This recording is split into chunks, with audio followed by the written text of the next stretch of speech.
All right, so continue with the fade. We'll go ahead and remove our shorter attachment, the smallest, and now we're gonna choose the next size up. For me, that's a 6mm 1/4 inch. Go ahead and pop that on. Make sure it's flat, level, and secure. With your dominant hand holding the clippers, go ahead and turn it on. Oh, and again, we're gonna do a 1/4 of an inch. So all of our fades right now are just gonna be a 1/4 of an inch. So we're no longer on the marker line because we did a 1/4 of an inch already, right? So now we're up here. So we're gonna do from right here, a 1/4 of an inch higher. And here we go.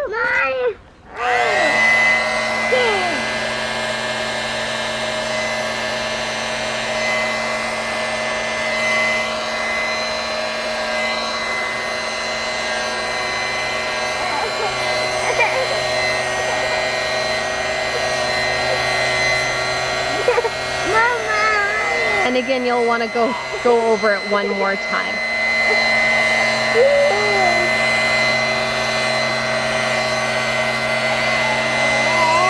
Okay, looks good.